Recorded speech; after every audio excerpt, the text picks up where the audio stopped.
సరే అండి, హిందూ ధర్మాన్ని సనాతన ధర్మాన్ని కాపాడుతా అని చెప్పి నా ప్రాణాన్ని సైతం త్యాగం చేస్తానని చెప్పి పవన్ కళ్యాణ్ గారు చెప్తారు. ఏం చెప్తారు పవన్ కళ్యాణ్ గారు హిందూ ధర్మం గురించి? పవన్ కళ్యాణ్ గారికి కరెక్ట్గా ఆయన పాపం ఏ నిమిషంలో ఏం మాట్లాడతారో తెలియదు సార్. సనాతన ధర్మం అన్నాడు.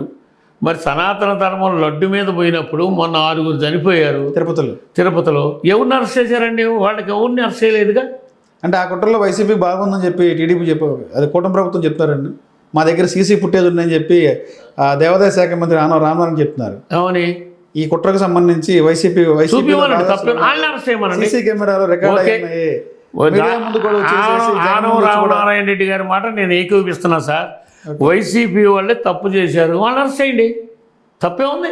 తప్పు చేసిన వాళ్ళని అరెస్ట్ చేయడానికి ఒక అధికారం మీది, హోంమంత్రి మీ మనిషి, పోలీసులు మీ వాళ్ళు, సీసీ ఫుటేజ్ ప్రకారం మీకున్న ఆధారం ప్రకారం వైసీపీ అయితే ఎవరైతే ఏ పార్టీ వాడు అయితే అరెస్ట్ చేయండి. ఓకే. ఇప్పుడు మీరు నెయ్యిలో మనం కల్తీ నెయ్యి అన్నారు. ఏమైందండి? ఇంతవరకు ఎవరిని అరెస్ట్ చేయలేదు కదా కల్తీ నెయ్యిలో. మరి అదే హైదరాబాదులో మరి రేవంత్ రెడ్డి గారు సినిమాలు బయట ఒక మనిషి చనిపోతే అది మరి అల్లు అర్జున్ ఎందుకు అరెస్ట్ చేశారండి? అది అట్లా మరి అక్కడ అరెస్ట్ చేసినప్పుడు చంద్రబాబు నాయుడిని అరెస్ట్ చేయాలి ముందు రాజమండ్రి కాడ, తర్వాత గుంటూరులో చీరలు పంచే కాడ అరెస్ట్ చేయాలి, నెల్లూరులో కుప్పంలో వాళ్ళ బావమరి చనిపోయిన వాళ్ళని అరెస్ట్ చేయాలి. మరి అన్నిటికీ కారణం ఆయనే కదండి. మరి ఇవన్నీ చేయకుండా ఏమీ లేకుండా సరే అవన్నీ వదిలిన పాత గతం సార్.